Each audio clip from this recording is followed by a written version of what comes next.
It's a moment of truth. Nah, I'm just joking. Take it easy. Welcome back to the afternoon show live on TV3. It's that time to have that conversation with the one and only you just saw on your screens. He's been touring the country. You've seen his billboards around. He's been speaking. He's vocal. He's bold. He's young. And he's here with us. Nana Kwame Bediako, also known as Cheddar, also known as Freedom Jacob Caesar, is here with us. Good afternoon, boss. Good afternoon. Good afternoon. Welcome to the afternoon show. Thank you. Thank you. I mean, we know you've been talking everything, politics and all of that, but you as a lifestyle show, so I like that. Yeah, we are taking it very light and looking at the other side of your life as a potential presidential candidate of Ghana. But first of all, how has your listening tour been like? I mean, looking at that video, looks like it's been going good. Yeah, it's been great. I mean, you know, having an experience with different cultures, different traditional cultures, but one country, it's something that I think people should try and experience. Because for me, I'm not a musician, I'm not a footballer, so going on tour, it's something new for me. Right. You know? But I just took the decision that I had to go for a listening tour and listen to the people. So out of the listening, I think I've learned a lot. And what I've seen and what they've told me and what they've requested and recommended, I felt like I took the right decision, you know, to know about all of these places. So at least now I know Tamale, I know Bolga, I know Goso, I know Sefiwiaso, I know Techima, know Kumasi, Ashanti, Jabin, going to Takrade Central, you know, Volta, everywhere, you know, and I think it's been very helpful. Very helpful. Okay. I mean, so prior to this, I mean, like you said, you're not a musician, so you don't tour the country. I've never, it's not like touring the country. I've never had a tour. It's like, it's the first time I've done it. Have you been to other parts of the country? It wasn't your thing? It's not just like, I mean, can you picture how complicated it would be if you were a businessman and all of a sudden you decide to stand for president and then all of a sudden you decide to go for a tour? Because being a businessman wouldn't take me on a tour. That I have to go with 20 people with cameras and maybe 30 people security, moving from hotels to hotels, going to meet chiefs, and you know, it was such a great experience. And I don't think if I didn't take this decision, there's no way I would have had this chance. You know, the only way is if I was a musician or if I was a footballer or if I was a star. We'll come to music. So clearly, we have seen places in Ghana that you didn't know existed. What are some of the things you've discovered as a person? You know, some of the stories you've had. Can you paint that picture for us? Truly, I have discovered like the problems we have in this country. You know, because if you're in Accra, you hear the noise about crisis. But when you go deep down to the grassroots, you see the problems that fall within the crisis. So it's no more talking. Now you're seeing it. Now you're feeling it. Now you could see hundreds of thousands of people are after the same thing, and you ask yourself the question, why can't they get it? You know, that's the question I kept asking myself, that why would we starve them? Why would we let them down? Why should we have leadership and have such a bad governance that circulates within the region of the country? What would that equate to if we were to be summarized as leaders of Africa?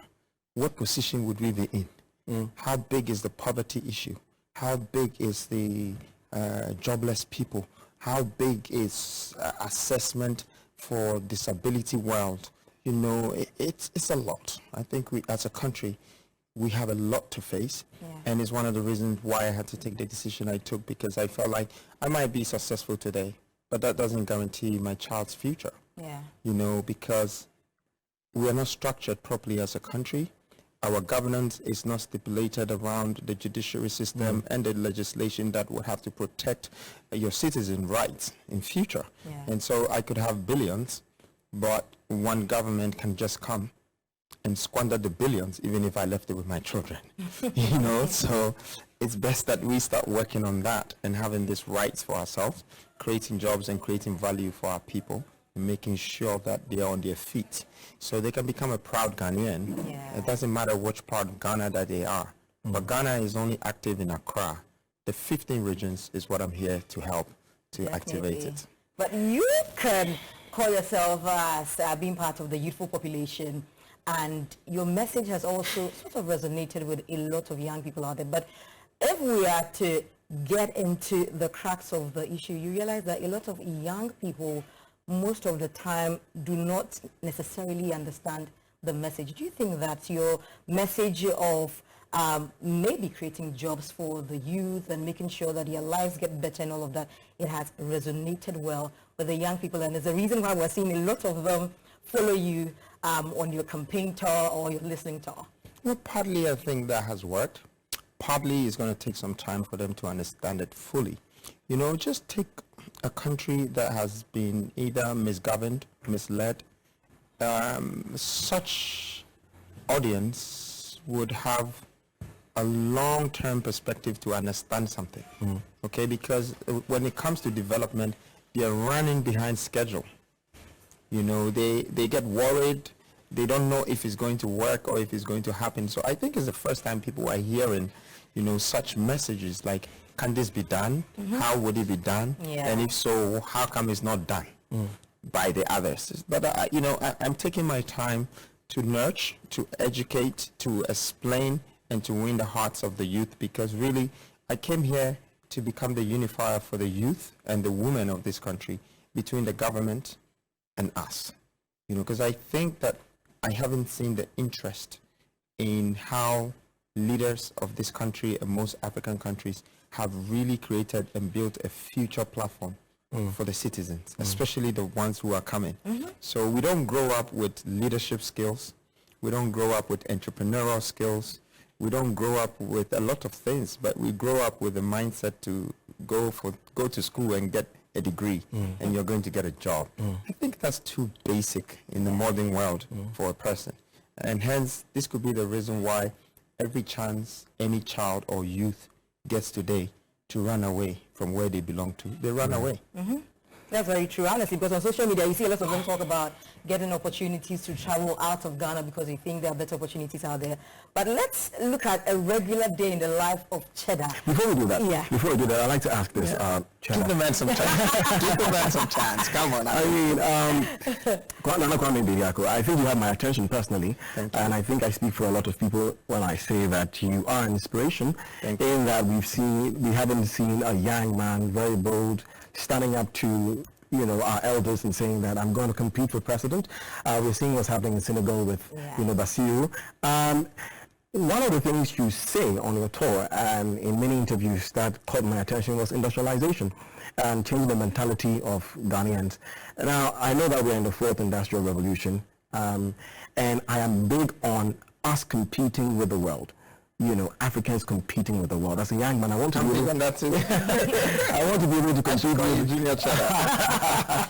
Well, they look like you a little bit. I don't know. Oh, yeah? That's what they say. I'm not, but look, I don't know. I'm looking at it myself here. I'm like, okay. So, yeah, how can a young man in Ghana compete with someone in Washington, D.C.? We know that now manufacturing and production is driven by artificial intelligence, nanotechnology, and all those things. I'm curious, what is your focus when it comes to industrialization? Well, I think it's the only thing that is still virgin in Africa. If there's the merit somewhere to be found, then definitely it's the industrialization. Okay, so let's just say that if we were the farmers for cotton, and then we had someone that we work for or have taught us how to farm cotton, but what they do is they come back and sell us a shirt or t-shirt for the price they want when it came from the cotton. See, you're going to find money to buy this shirt, and the cotton came from you. But the thing is, you didn't know the process, how the cotton went into yard, then it became a textile, then it became a pattern, before it was sold, and then it was packaged, and then re-exported to you. So you are the cotton farmer, but you only enjoy the tertiary side of it. You don't know the primary side, you don't know the secondary side. And that is a gap that is missing in the African mentality. We don't have industrial skills. So our skill set is just based on common things like trading. You know, you see someone want to start a business in Africa, they put a table on the roadside, they buy things, whether it's from China, whether it's from Kumasi, Pocky, ice cream, milk powder, whatever, they put it on the table. You go to China, You see somebody wants to start business, they're in your father's factory. They're learning about how you mix this soil with this soil and add this adhesive to it and add this to it, and then it becomes a towel. And then by the time they're 24, they find something else apart from the towel, just because of how they've been learning, their learning process. So they have an industrial mentality. And if you look at the rest of the world that has developed to first-class world, their history was industrialization. Look at the men that built America, the likes of Rockefeller, Henry Ford, Andrew Carnegie, all of these people, every one of them were industrialists. Well, that was their basic, should I say, profession. But some of them could be distributors naturally. Some of them were marketers. Some of them were something. But that is the core foundation of development in a country. Because you need to understand that if you have iron ore, it can go through a process to become a metal. Once it becomes a metal, you're not far away from fabricating the metal.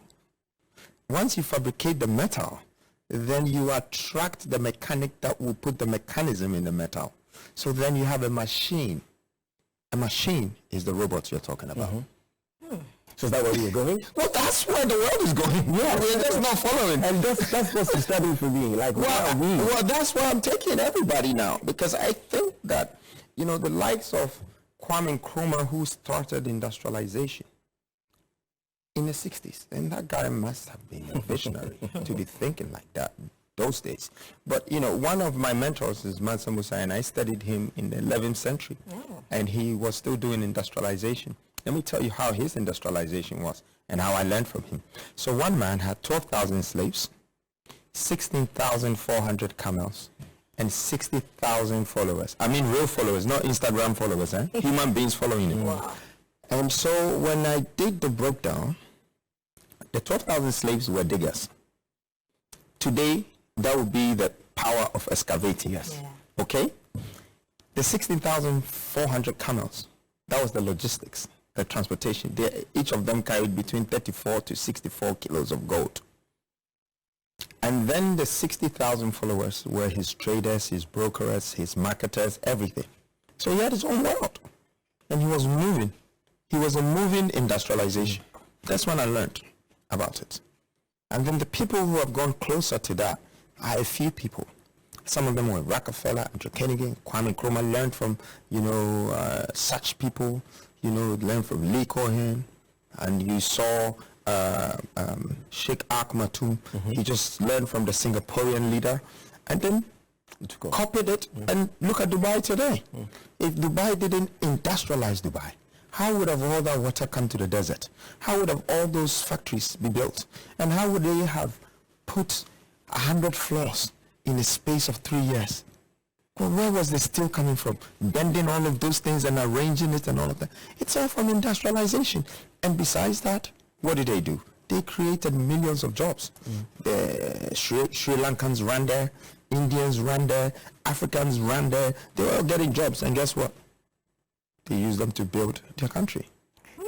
Seems like you have a very daunting task ahead of you. Exactly. I'm wondering how you're going to convince young people to come along with you on this journey. I think that's what I do, and that's what we should do. With life, the only thing that you have that is more important than life itself is time. Yeah. When you run out of time, there's no value for life. True. So look at the times that you can use to do the best for yourself. And mostly is when you're young. Okay? When you're old, is the times for you to remember the best times. True. Okay? So it's not for you to really enjoy life, but you're remembering the best times, and that's graceful. So you can give the best of advice. But you shouldn't be trying to build a future for your child or your children. Your children should be taking care of you because you took care of them. Okay? They will be at the position that time to take care of you. So very interesting. I don't know it's a great mindset, by the way. Yeah, I think we Africans should start to take power into our hands and be accountable and responsible to take care of our elders. We should not sit there for them to think that I'm going to do this to help you, only to let you down and disappoint you. Now, I'm not here to blame the leaders, because I don't think that is the solution. I'm here to continue from wherever the problem has left off and see where I can take it to. Because I don't believe that the best time to learn is when you try to learn. The best time to learn is when you're truly wrong and you accept it. Yeah. That's when you can get the chance to learn. That's when you see the value in learning. And today I've learned from a lot of great leaders who have made mistakes. Right.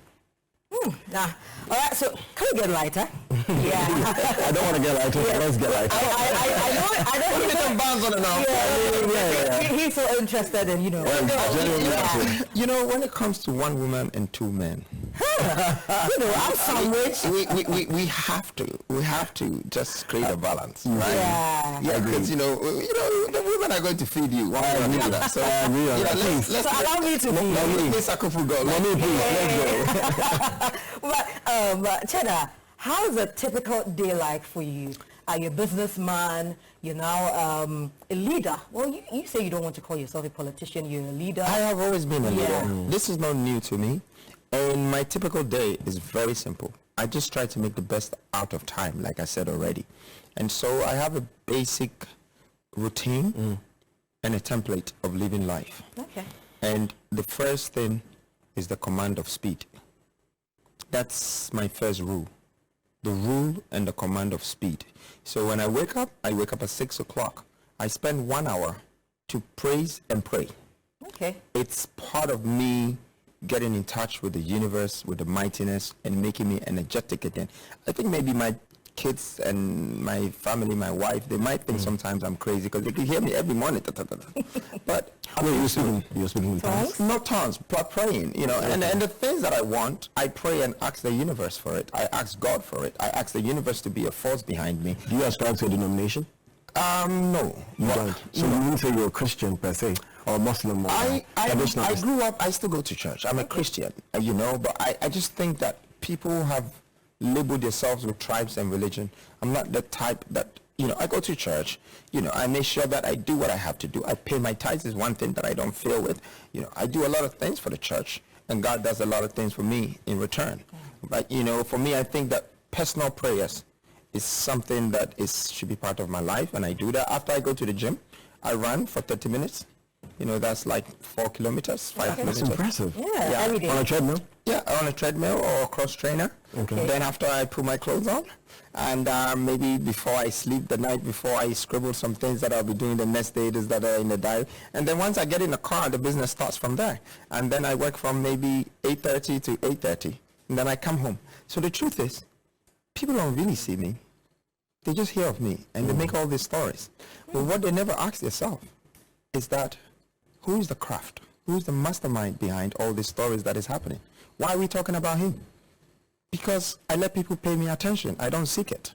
And I don't believe in competition. So also we see a lot of your posts on well, that's what I'm saying. Like, you know, most of the posts you're seeing, it's not by me. Right. People just pick my stories. Like right now, if I leave here, I might just drop a headline, you know, and then it will be everywhere, and everyone will make their story. Yeah, and everyone will make a story with it. But guess what? I kind of enjoy it because, you know, this is the process of maturity and time.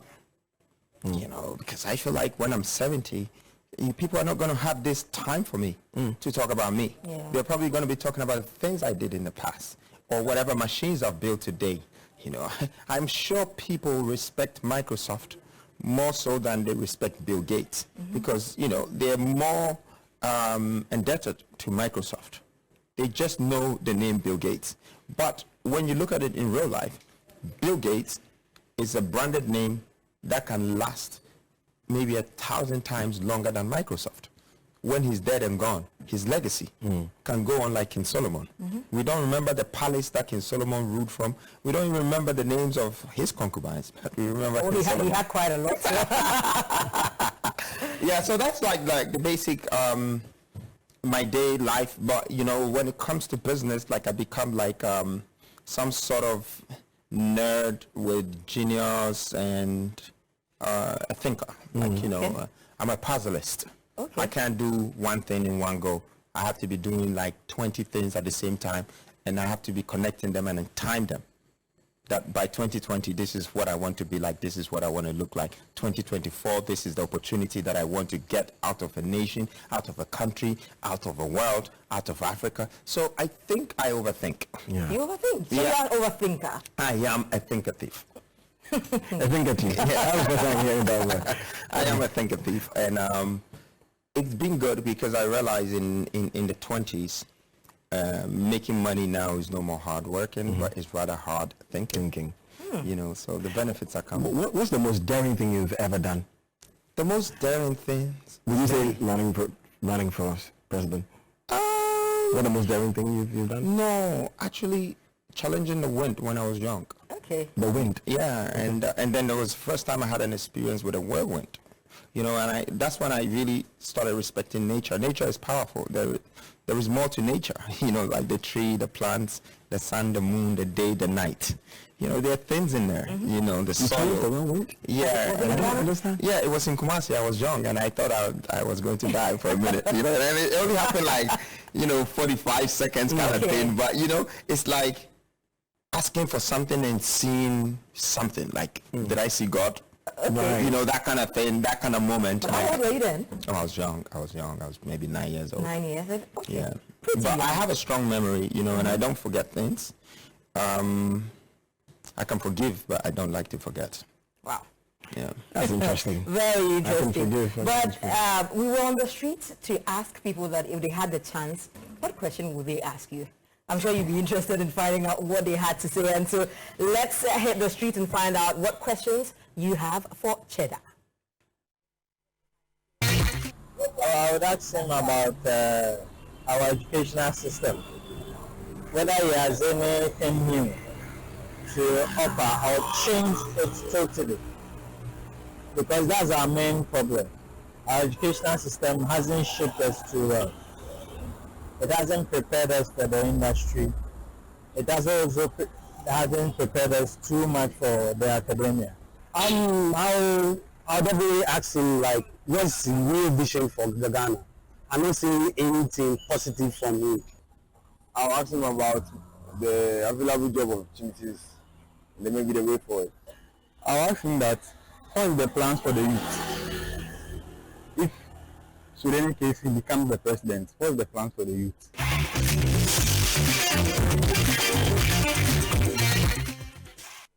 Those are some questions for presidential aspirant Nana Kwame Bediako. I think what caught my attention in that was the guy who spoke about our educational system. Yeah, educational system is the kind of questions I've been answering a lot. And I think a lot of people are worried. And in fact, one of my response to it is that our educational system is not far from a scam. And the reason why I used those words were, if our average person worked for 1,000 or 2,000 cedis and they struggle so much to educate one or two of their children for 21 years, thinking that after the 21 years, their investment will reap them benefits. And that's by their children getting, their child or their son or their daughter getting a job to take care of them. And by that time, there are no jobs. After the 21 years, if this was anywhere else in the world but Ghana, that we're used to that already, you will attack the government. You would think they scammed you. Because why do you tell me to educate my children and get them degrees so they can get a job, and when I finish, there are no jobs. There's nothing. And some people are still staying with their mothers and all of that. Here's what I think I can do to change the educational system. I think, first of all, we need to learn about our surrounding. Everything around our surrounding is what we need to learn about, first of all. That's what we need to educate ourselves with. If our educational system taught me how I can process my cocoa to 7 different things, I would be growing up as a vigilant, a resilient, aggressive industrialist or a farmer that wants to get one machine that would turn that cocoa seed that I get or harvest into powder or into chocolate that somebody else will come and buy. And so I create jobs out of it. If I was being taught about the value of my gold, that it can be hedged for currency stability, if it can be used for trading aspect, if it can be used for financial district to create all of these things, I will start to value the gold. I'm not going to release it for anyone to take it away. I'll have the most reserves, and everyone will be learning about it. So it's about also educating the people about our resources, our leaders, the mistakes they did, the smartness, the vision they brought that helped us, and all of that. But our educational curriculum, it's completely twisted. You're studying 21 subjects for 21 years, only to find out that you only have to pick 1 or 2 of them to live with it. And all the 21s was chew and pour. So you had to just get yourself corrected. And some of it was about Christopher Columbus and something, and outside in the Western world and this and that. And you forgot about your own product. Yeah. So I think that the government should actually intercede into the academia curriculum and make it more vibrant. So one of the things that we want to introduce in the educational system, and as you can see, I'm doing a university tour as well. At the same time, you saw it in the tour. Now, I'm bringing a university challenge where someone have to win $1 million, a group of people. And the reason why $1 million? Yeah. Ghana cedis? Yes. Wow.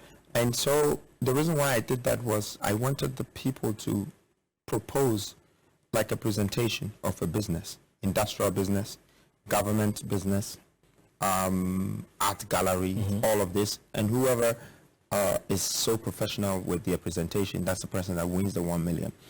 I did that not because I have so much to give away.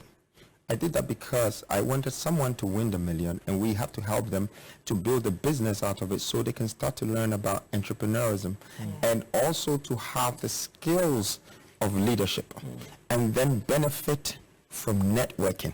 Because why are we all in these thousands of universities and there's no connection?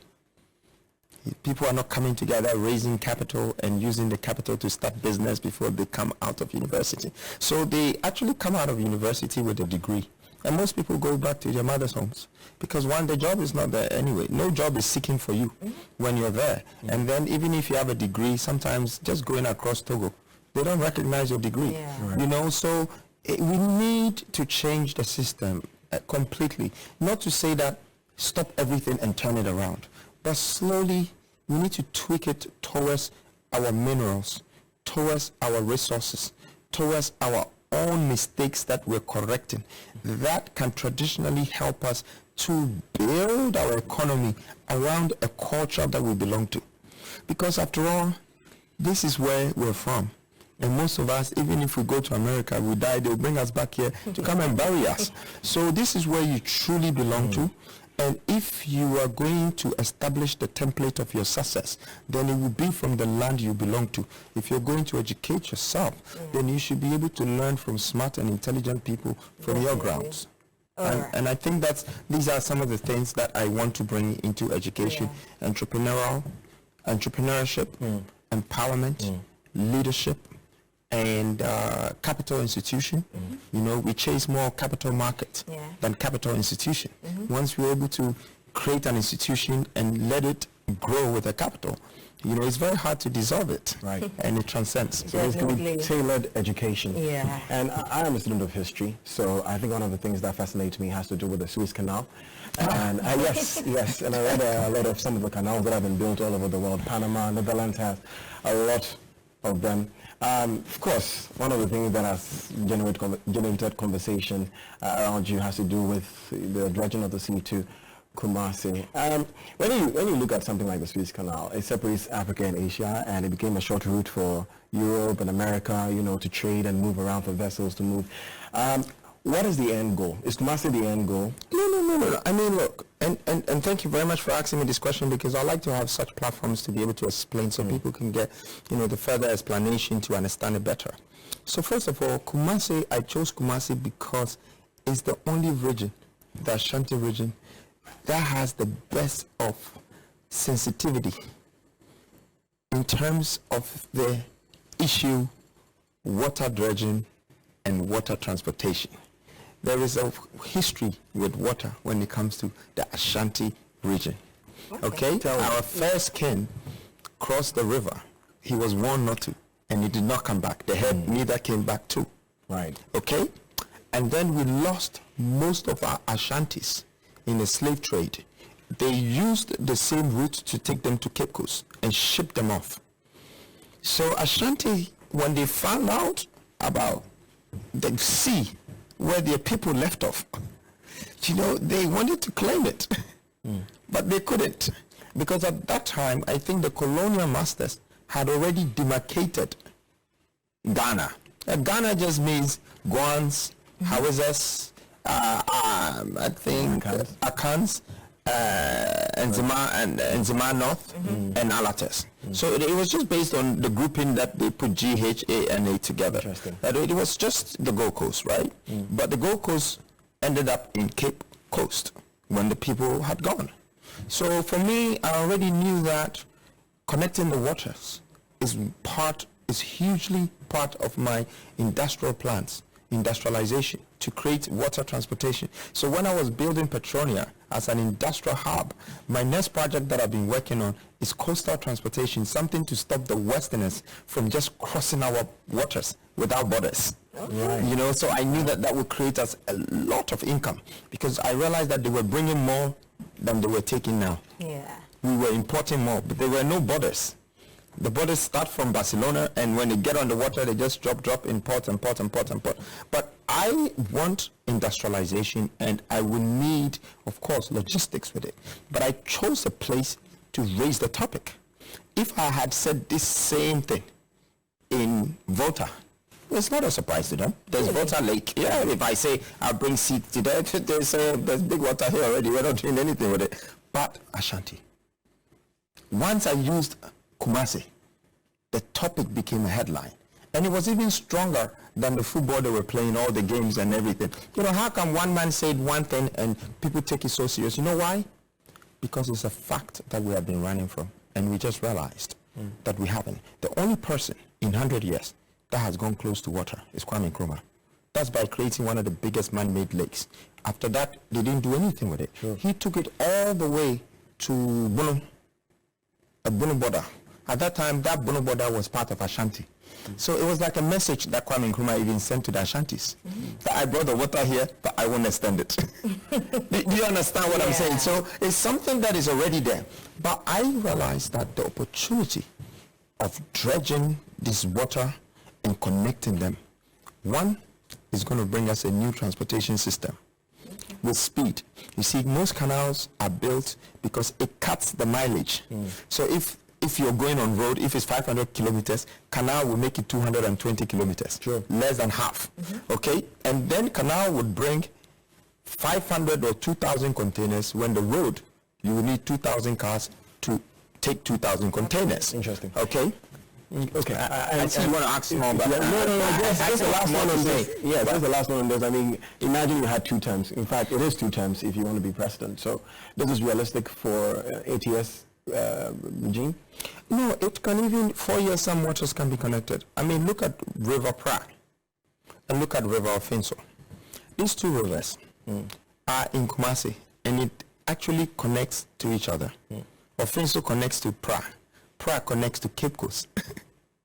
So that's already the path there. Right. Do you understand what I'm saying? So, exactly. So once you're able to connect these waters and dredge it, it means now you've given a chance for water transport to occur in that area. But that's not the only thing that is going to happen. This is what happens when you marry waters. You bring new life to the environment. You bring new children to the environment. Because water is what circulates on our grounds. It's what feeds the system on the floor. Right. And the floor is what feeds us. Yeah. Okay, if it's poisoned, we're all poisoned. Okay, like today's galamsey, they're poisoning the waters, and our food is being poisoned. And if we're eating that food, after 10 years, there'll be the aftermath. Absolutely. Okay, so I realized that I've been studying development. I'm not just getting up and say I want to be a president. I have enjoyed how these leaders have built their countries in 40 years. Some of them in 50 years. So Singapore and Dubai were 2 countries that were developed from afresh in the 20th century. Is it 20th century? Yeah, in the 19th. Yes, in the 19th. Yeah. They developed these 2 countries.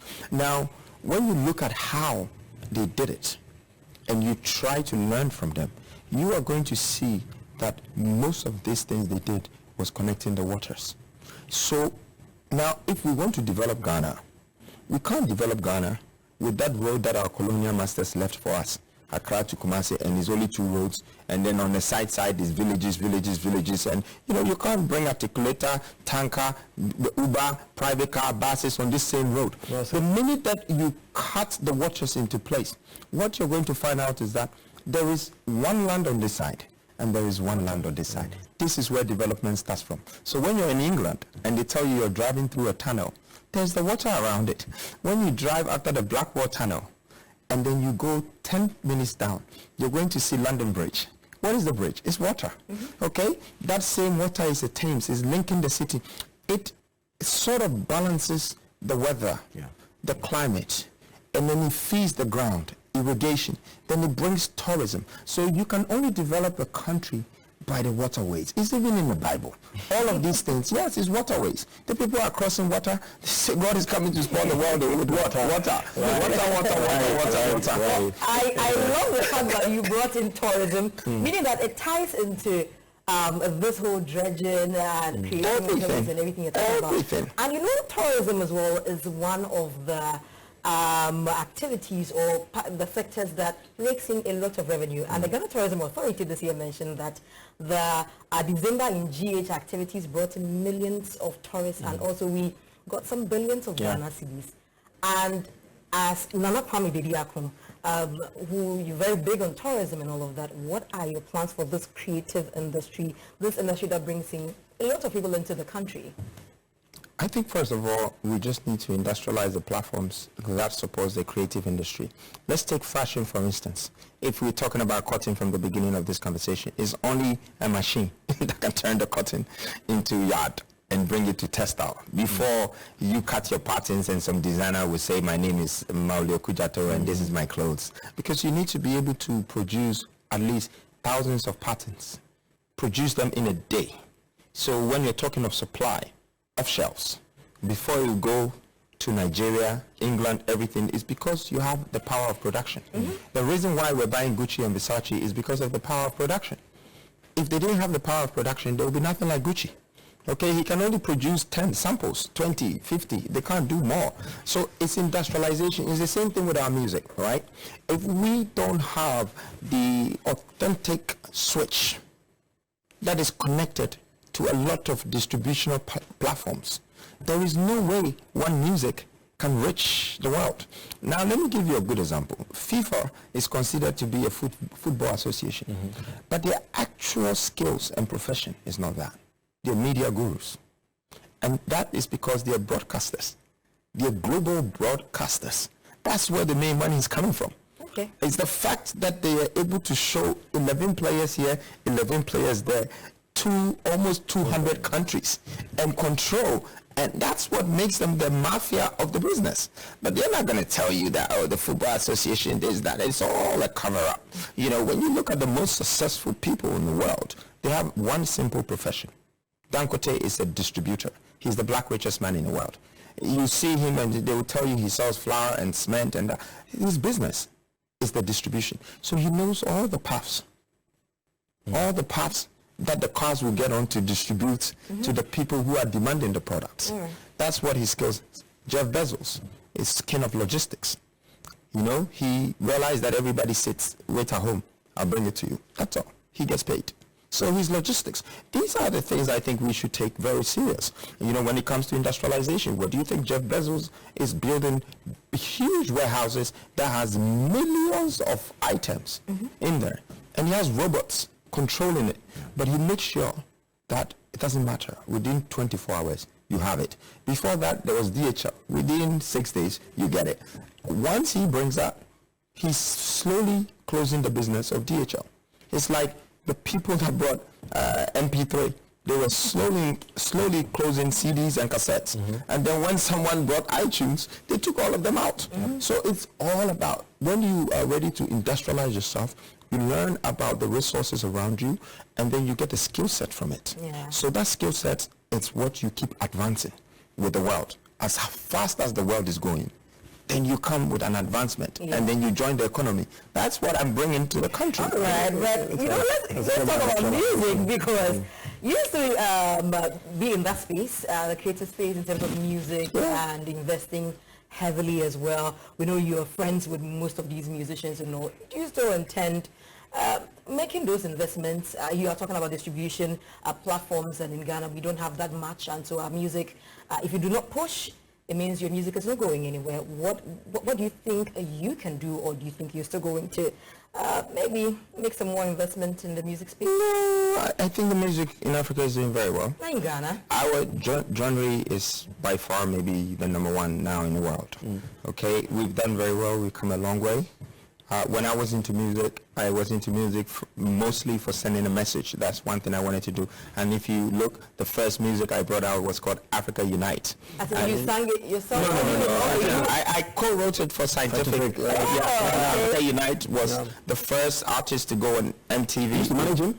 Yeah, it was on my record label. Yeah, so Wonderworld. Right. So I had the real estate, and I had the music, entertainment, and all of that. But you see, I wanted to send a message to Africans. If you listen to the content of the music, I was talking to almost every leader in Africa. And that's how I actually met Gaddafi, because of the music. Okay. Through his son. And, he's one of the people that I looked up to the most. I thought that his leadership was, tremendously phenomenal. It was astronomical. When I thought of people like that and we lost them, I felt like I need to replace him. I need to continue the vision of Kwame Nkrumah. I got inspiration from them. The point I'm trying to make is I don't go into any industry for free. I learn. I make sure I leave footprints, and I make sure I control wealth. I'm a wealth builder. I'm a humanitarian philanthropist. So you're not going to get to use me for free, and don't think my investment is also for free. So, in a nutshell, what are you trying to say there? Well, the point I'm trying to say is that some people would probably stand there and say, oh, this guy is going into politics, he's going to waste his money and this and that. No, my investment is very well calculated and is well measured. Okay, I know that, first of all, I could become the kingmaker, and I will be able to get what I want by making sure that the 16 regions are industrialized and the youth get the jobs. And then I would be able to create economy within these regions, and I will be remembered for that. If that doesn't happen, that means maybe God wants me to be a president right away. Then please, bye-bye. Whoever that is ready to join me, let's go quickly and fix the problem. Now, even if, let's just say the two biggest things doesn't happen, I've already measured everything and realized that the sort of counteractions, the sort of introductions, the sort of campaign that I've done, this is an establishment that even in 4 years, if you saw me again, it's not going to be that much work. So it's all measured. Absolutely. Very smart, I must say, and well said. So for me, what I've gathered from everything you've said is all about industrialization, industrializing our country, basically in every field, every industry.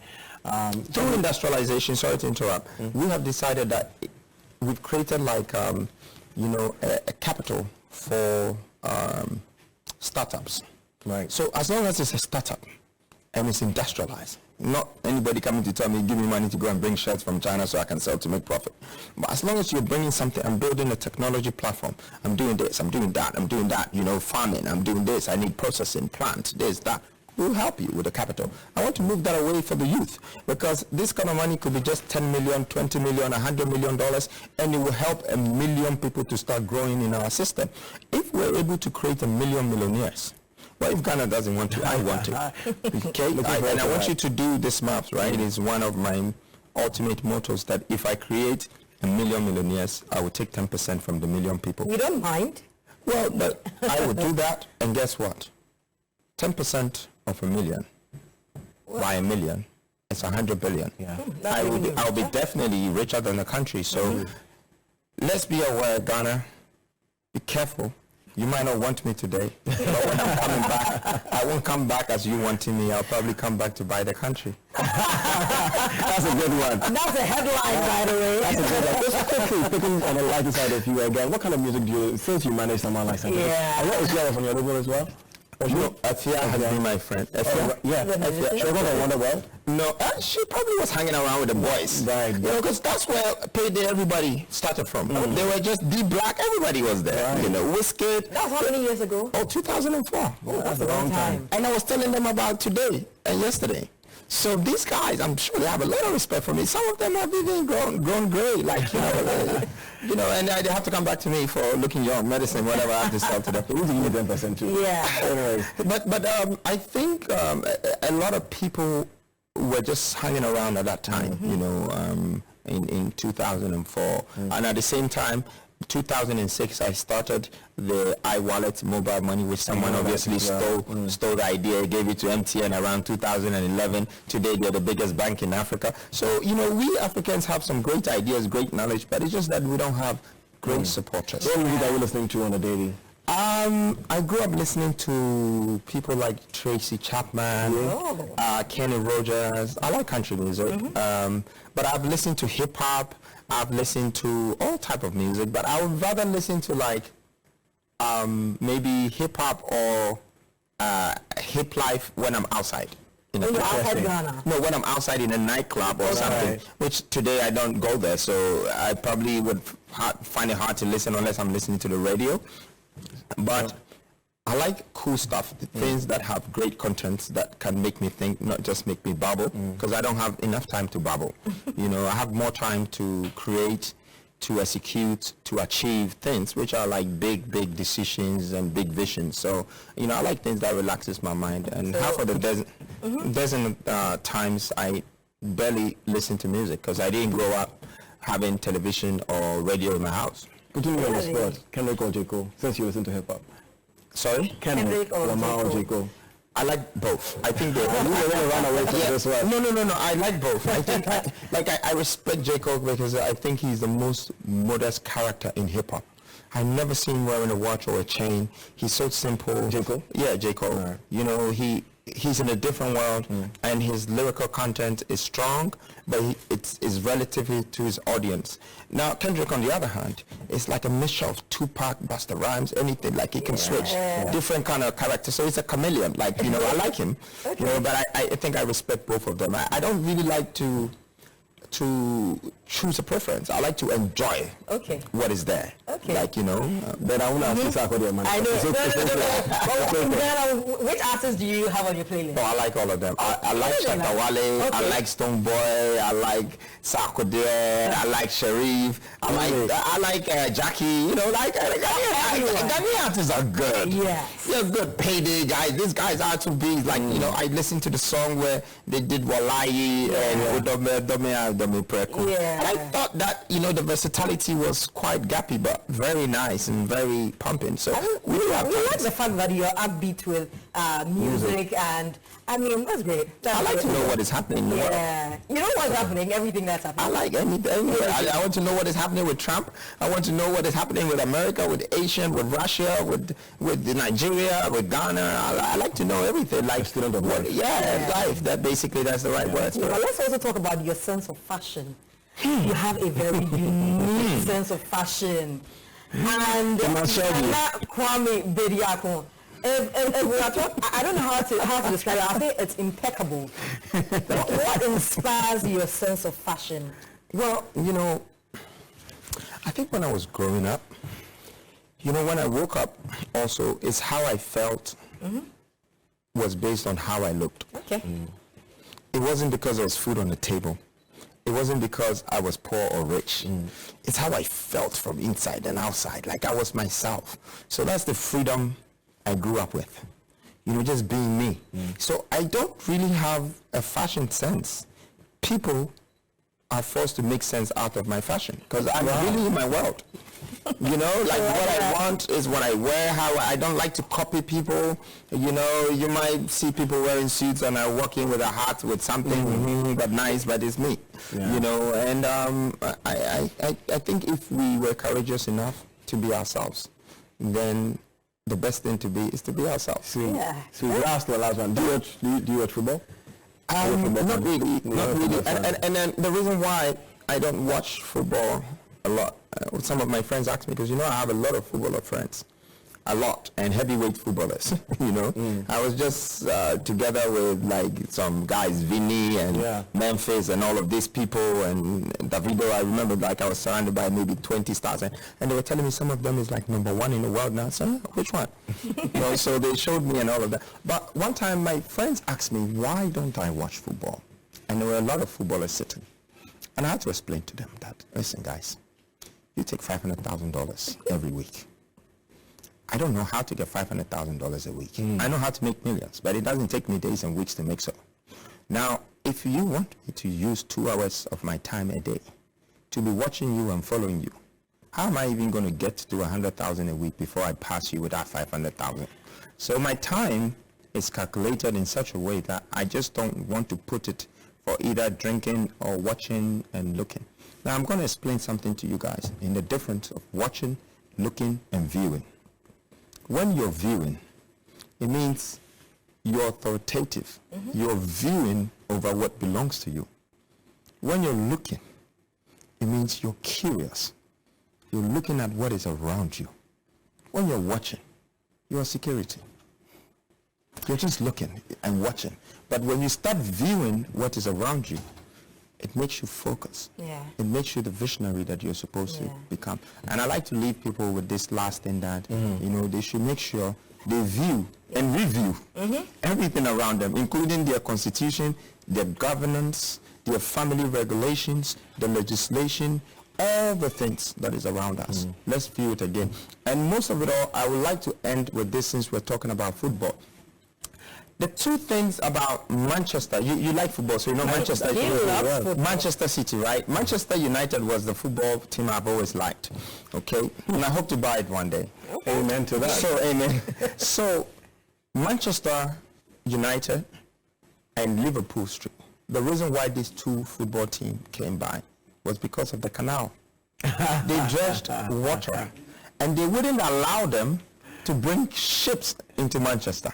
But they were taking the water there, and eventually they did it, so they became rivals. Right. This is something everyone that's listening to me can Google now. Indeed. And then they'll find out, and that is what made the teams, and today, look at them. They're all wealthy.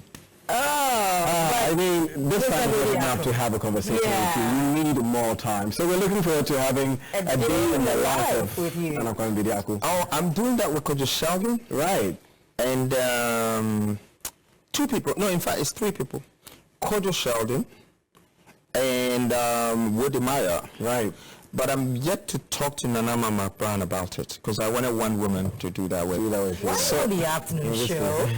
So like I'm telling you, like that's the 3 that my team is working on. I'm sure that it would be great to talk to you guys. We'll definitely come on board. Yeah, we definitely will. Thank you very much. Thank you. Yeah. Wishing you all the best. Thank you. All right. Thank you guys. Yeah. I mean, and we receive a lot of love on social media, and we see all your comments and our posts and our live stream as well.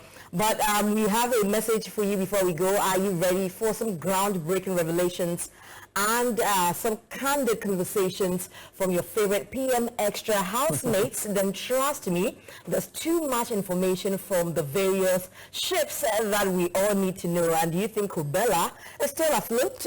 What about the Gralinos and the Etolins and all the other ships that you know about? Join us this Saturday, 13th April 2024 for the highly anticipated PM Extra reunion show at 8 p.m. inside Studio B. An audience should be seated by 5 p.m. Be part of this experience right here on TV3. Once again, thank you so much, Nana Kwame Bediako. This has been the afternoon show.